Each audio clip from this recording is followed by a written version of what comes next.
आदाब नाज़रीन, Z news में आपका खैर मकदम है।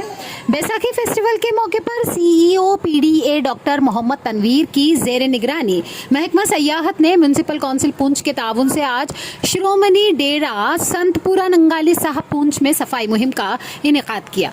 आगे देखें हमारे नुमाइंदा जहांगीर अहमद की ये रिपोर्ट।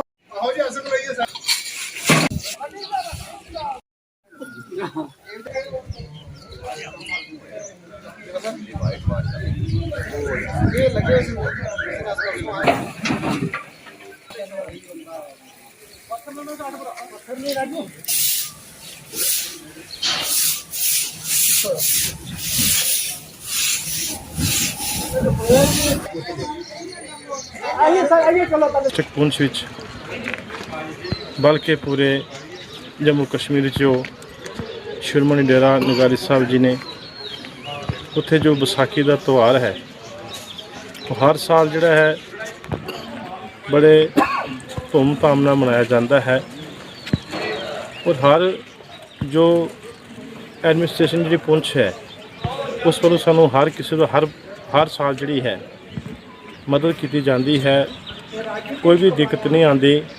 आज 2-3 दिनों तो तकरीबन जो है म्यूनसिपलिटी और टूरिज्म के जो दोवें डिपार्टमेंट्स ने इन्होंने मिल के जो है सारे नगाली साहब जितनी भी है साफ़ सफाई की है। और आज भी जो मेरे नाल मौजूद हैं तकरीबन 20-25 जोड़े ने वो सफाई कर्मचारी आए हुए हैं।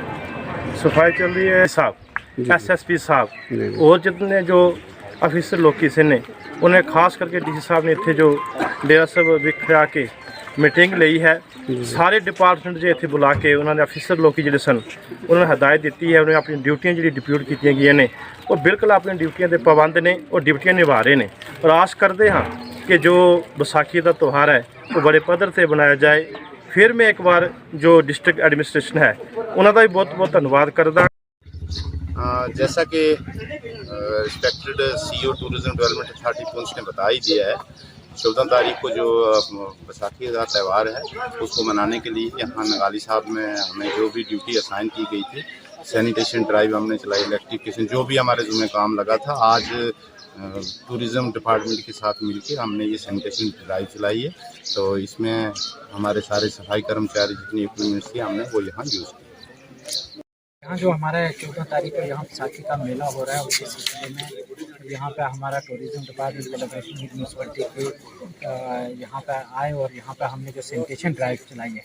क्योंकि प्रोग्राम तो 14 तारीख का, उससे पहले जो भी यहाँ पे सैनिटेशन के रिलेटेड ज़रूरत थी यहाँ पे, तो वो हमने आज यहाँ पे टूरिज्म डिपार्टमेंट की तरह जो Poonch development authority in collaboration with हमारे म्यूनसिपल कम्युनिटी से हमने करवाई है। यहाँ के लोकल लोगों से भी मिलके तो हमने ये आज ड्राइव की।